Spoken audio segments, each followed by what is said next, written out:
You're listening to What's Ray Saying, the podcast.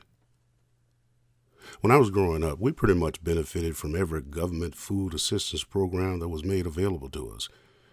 From food stamps to free lunch and that big old block of cheese. I still have fond memories of that cheese. It was so thick and dense and you could melt it down and it'd be all gooey. And you talk about making a good cheese sandwich. Man, good Lord. Anyway, I think we got about $50 worth a month. That supplemented the $175 my mama made cleaning, babysitting, and cooking for 3 white families. And I really don't know no shortage of white friends or have known no shortage of white people in my life that haven't also benefited from the program. But I've also known a few blacks and some others that are absolutely clueless about it. They see it as more of a rumor or stereotype or something. But there's been this rumor that's been circulated around on a variety of conservative outlets from a variety of conservative voices or conservative believers,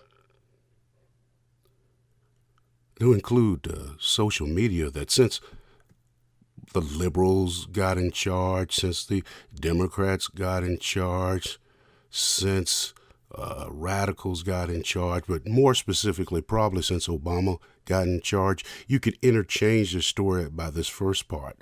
Anyway, since these people got into office, blacks have been allowed to use or work the system to get benefits, mostly free food and money, thus allowing them to get more assistance than truly needy whites for whom the program was initially meant for.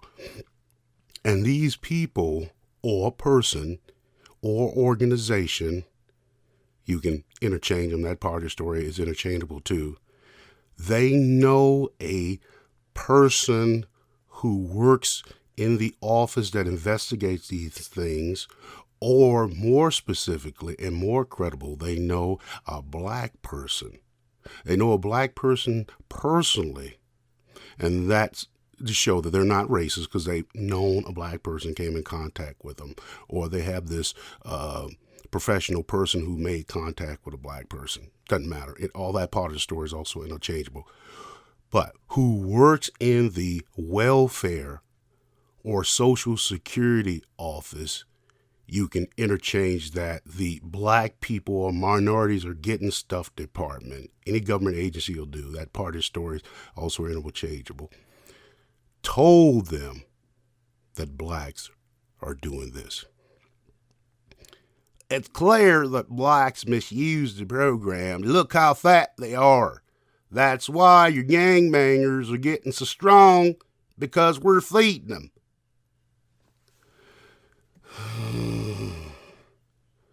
From the source of all black knowledge, inside a bomb-proof bunker in a secret location known by nosy folks and those with unmedicated mental illness as Area 104, and just finishing off a can of Vienna sausages with crackers and a Pepsi with peanuts in it and a chocolate moon pie. You're listening to What's Ray Saying? I'm Ray Christian. 2 narratives coming up after this.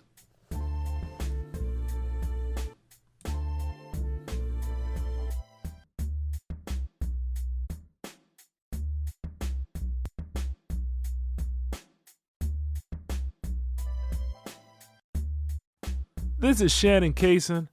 I host a podcast called Homemade Stories. I don't remember exactly where I met Ray. I don't recall it. I heard one of his stories on Risk. And the next thing I knew, we were friends. Then he was friends with all of my friends. One of my friends said, "Hey Shannon, man, how do we know Ray? Did he grow up with us in Detroit and Ecorse in Michigan?" And I said, "No. Ray is just a part of our consciousness now. We got to live with it." And Ray is a part of your consciousness too.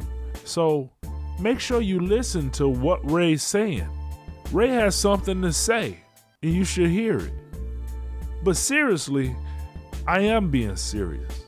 Everything I just said was actually serious. Ray is a part of your consciousness. This is Shannon Kaysen, Homemade Stories. Obama out.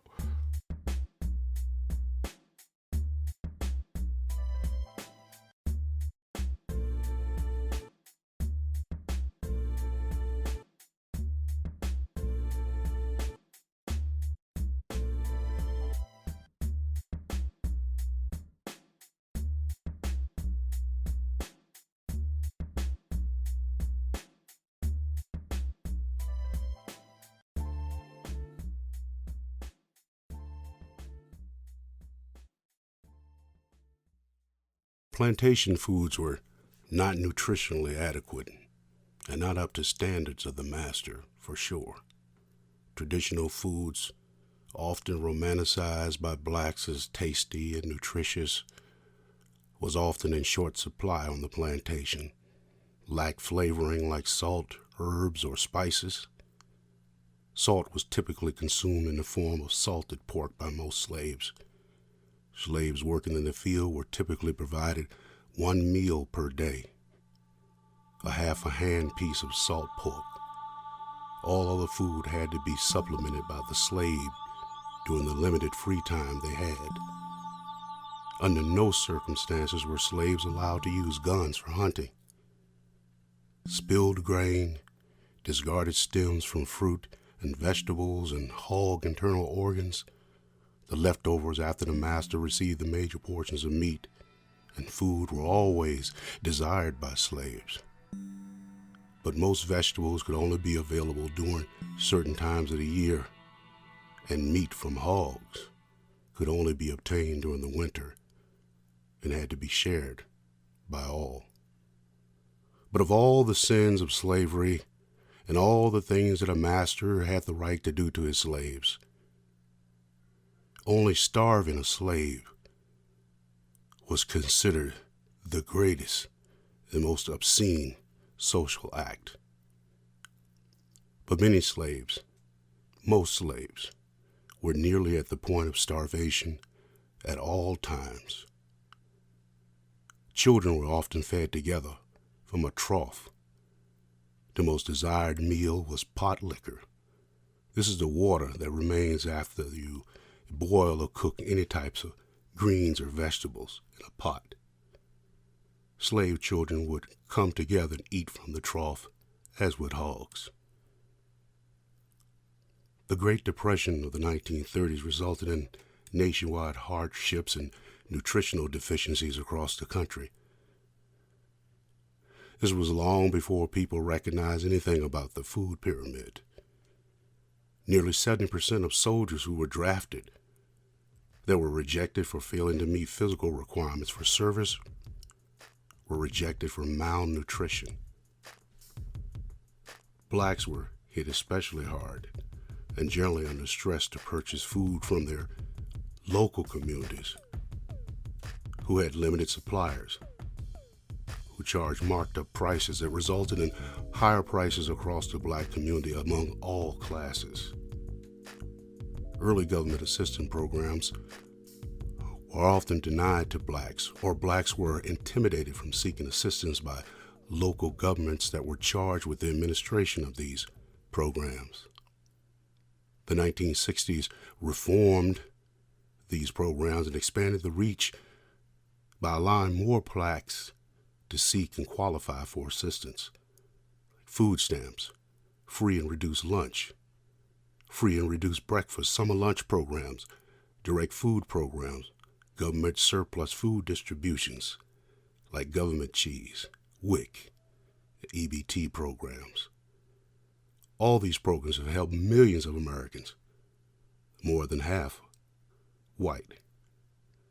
These programs allowed families to redirect their limited resources to other areas, but for many black families lacking any formal understanding of nutritional concepts, they continue to cook and eat based on economic considerations and tradition, and not nutrition. A backlash against blacks receiving food assistance emerged almost from the beginning of the enactment of reforms in the 1960s. These reforms that expanded the program to include more blacks and eliminated contribution requirements. Some local governments still maintaining Jim Crow practices and influenced by angry white majorities believed that government support for white people was an investment in the future of a population who simply needs a hand up to move forward with their lives. They were the worthy poor. And blacks, who were no longer under threat of the denial of basic human existence, were becoming a generation of blacks that were becoming lazy and unwilling to work as hard as their ancestors, disrespectful to white authority. This raising them up to the level of whites was an insult and a waste of money. Widespread calls for reform started to emerge as food assistance became synonymous with the undeserving poor, being lazy and unwilling to work. Numerous reports of widespread and systematic fraud within the food assistance program and anecdotal stories of blacks using food stamps for fast food, while hardworking whites used the program for temporary nutritional assistance. These rumors spread rapidly across the country. Numerous investigations uncovered some cases of fraud, limited in scope, but no greater than any other population of peoples receiving food assistance based on race. The stories of blacks using food stamps for fast food has been continuously proven to be false. Most reasonable people could not find this believable. Some myths are hard to kill. Some myths are simply unwilling to die, but they come from the same dark-hearted place. But on that very small chance that it is true that blacks are getting the hookup, will someone please explain the process to me so I can get my check? I love government cheese too. Hi, I'm Ted Olds. I've been on 27 Moss stages between Story Slams and Grand Slams. That's across 11 states plus the District of Columbia. I've won double-digit Story Slams, and I've probably won in more cities than anyone else has. I've seen all of the great storytellers from the Moss stages, including everyone who's won double-digit slams. I think it's fair to say I know as much about the national storytelling competitive scene as anybody. And I have to say, Raymond Christian is a great new addition. He burst onto the scene not that long ago, and he's based in the mountains of North Carolina, and so his home base is the Asheville Moss Slam, although things around there too. And I had the pleasure to see him in Asheville. Now, Raymond has won about half of the slams that have occurred in Asheville. And I had the opportunity to go to Asheville in April, and that's really impressive because it's a very strong storytelling community. Raymond has started a podcast called What's Ray Saying? I strongly urge you guys to check it out. It's not moth-like stories, it's more historic stories. Raymond is a history professor at Appalachian State University, and he uses that knowledge to create his podcasts. Again, What's Ray Saying? You might want to check it out. If you have a chance to hear Raymond tell any story anytime, you should take advantage, but you definitely should check out his podcast. Thank you. They were fast and resilient, and they lived amongst us, thinking only of satisfying their intense feelings of hunger. They could be brave and reckless. They were the rats that inhabited our environment. Food was love in my house, and while we were poor, I was luckier than many of the kids who lived in the community. My mother worked hard to make sure I had food to eat. Not all the kids in the community were as fortunate as me. One of those families were the Davises. 4 kids in the family. Their daddy was a factory worker. Their mama stayed at home. The kids were turned out to find something to eat on their own if she had prepared nothing, and that was most of the time. Whenever I did see anything to eat in our house, it was limited to reconstituted grits with water and evaporated milk, sometimes biscuits, and what they called tangy meat. The tangy meat was any kind of meat that was spoiled, and given the lack of refrigeration, they simply boiled it and left that in the pot to simmer. And sometimes it would start to bubble and hiss and fizz and give off an awful smell without any heat. Then this was reheated and boiled again and again until it was gone. It was often the practice of the local grocery store during this time to place pet foods and people canned foods in the same place in the store. But you see, that tuna with a cat on the can could be purchased for a considerably lower price than that can of Star-Kissed. I can remember my sister Janice accidentally buying the cheap tuna and making me a wonderful tuna fish cat food sandwich. But the Davises, they had lots of empty cat food cans in their backyard, but we know they didn't own a cat. One of the boys in the family was an off and on friend of mine from the age of 10 to around 16 years old, and his name was Smokey. I remember he followed me home from school and waited outside until we had supper started. When my mama opened the door, he ran inside immediately, sat down at the table, and that boy started to eat. My mama got mad and she yelled at him, "Stop!" She paused. She got her breath. As me and Smokey looked up at her, Smokey with a mouthful of food and big eyes, Mama said, "Boy, you need to wash your hands first." It was later when I heard his mama whispering to my mama, "Annie, I want to thank you for feeding the boy. Let me give you $1. My mama cut her off and said, No, that's all right. You don't owe me nothing." When we were in elementary school, Smokey had started taking things out of people's lunch bags. When he had nothing at all to eat, and that was almost always. As we grew a little older, he started snatching lunch bags from smaller kids on the way to school. I remember that the free lunch program had a major impact on a lot of kids, assuming your parents had the paperwork done and had the foresight and focus to do it. The Davises did not. So the Davises did not get free lunch. But that didn't stop Smokey. Smokey started beating up kids and taking their free lunch tickets, later coupons. But when the government food program started giving out them blocks of cheese, it changed everything for them. I bet you they ate nothing but cheese for a month. I remember they used to say how much they loved cheese sandwich with no bread. A cheese sandwich with no bread? Well, that's just cheese. I remember once Smokey and we passed a window that was broken, and inside that window was some tomatoes ripening in the sun.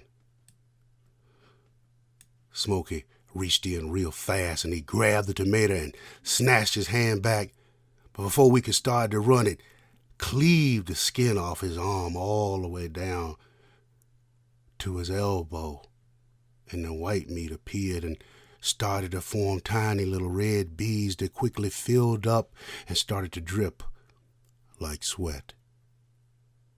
In a panic, I reached for his arm to help him, and he snatched his arm back and he said, "No, I'm not giving you any of my tomato, man. I remember when we once stole peaches from the grocery store. His idea, not mine. I put mine in my pocket and he started to eat his as once. As soon as we started running, then suddenly he stopped running, made a squeak sound, and fell to the ground. And a large chunk of peach came out of his mouth, covered with film, slime. He picked it up, put it in his mouth, and ate it. And we continued to run. Now, by the time we were teenagers, pride and hunger started to collide with what he would often do. He would beat up kids and eat their food and say it was just an embarrassment to them. But I knew better. I knew he was doing it just because he was hungry. Once he confronted a guy at the bus stop, and before he could say anything to the boy, he turned around and he handed him his sandwich and said, "Look, take it. Take it if you want it. Take it if you need it. It's yours if you are hungry." Smokey paused. He looked at us. He looked at the guy. Hesitated only for a moment. Then he punched the guy in his face. Then he took his food. And he ran off.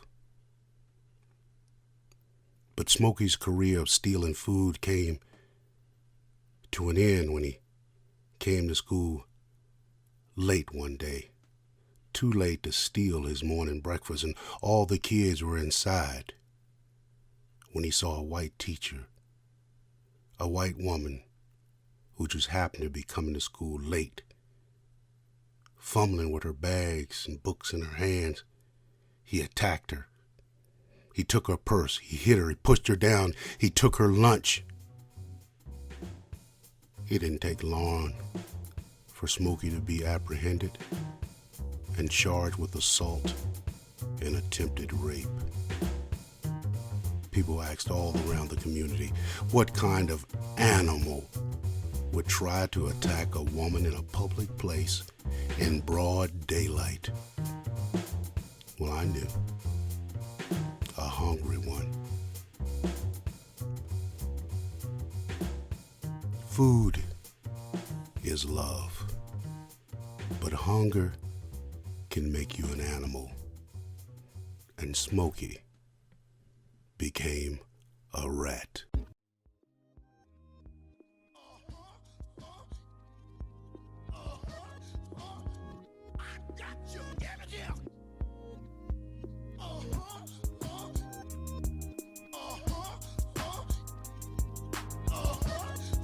Well, friends, this one is over, and I can't wait to talk to you next time. So, send me your questions and comments. Follow me on Facebook and Twitter. Leave a 5-star review on iTunes. Share and subscribe to the podcast. This podcast was produced by me, with special assistance from Dr. T. Special thanks on this episode to the fabulous Shannon Kaysen, host of Shannon Kaysen's Homemade Stories. Now, I'll be heading to Chicago in a few weeks to perform with Shannon on Shannon Kaysen Homemade Stories Live, despite the fact that he doesn't really know me, so he says. Anyway, special thanks also to Ted Olds. Original beats by the amazing Beej Gordy Brooks.